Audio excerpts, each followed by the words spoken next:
మీకు నాలుక ఎలా క్లీన్ చేసుకోవాలో తెలుసా? నేను మరీ అంత ఎదవలా కనపడుతున్నానా? ఓ మాదిరిగా కూడా కనపడలేదా? అదేనండి, ఉదయం బ్రష్ చేసినప్పుడు టంగ్ క్లీనర్తో క్లీన్ చేసుకుంటూ ఉంటాం కదా, అది ప్రాపర్గా ఎలా క్లీన్ చేసుకోవాలో తెలుసా? చాలామంది పదునైన స్టీల్ బద్దలతో, ఊచలతోనో లేదా చెక్క పుల్లలతోనో గీస్తూ ఉంటారు బ్లడ్ వచ్చే వరకు. కొంతమంది అయితే లోపల కంటబెట్టి నాలుగు మొత్తం క్లీన్ చేసేయాలని చెప్పి లోపల కంటబెట్టి వే వే అని పెద్ద సౌండ్లు చేస్తూ ఉంటారు. కొంతమంది అయితే వామిటింగ్లు కూడా చేసేసుకుంటారు.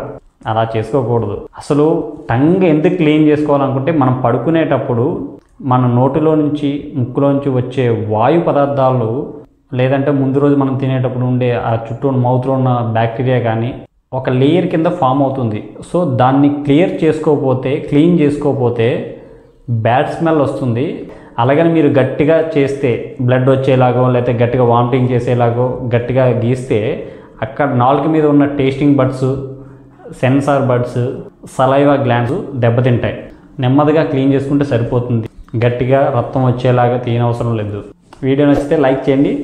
మీ గ్రూప్లో ఇలా బ్లడ్ వచ్చేలాగా లేదా ఎక్కువ సౌండ్ వచ్చేలాగా వామిటింగ్ అయ్యేలాగా క్లీన్ చేసే ఫ్రెండ్ ఎవరు అంటే వాళ్ళకి షేర్ చేయండి.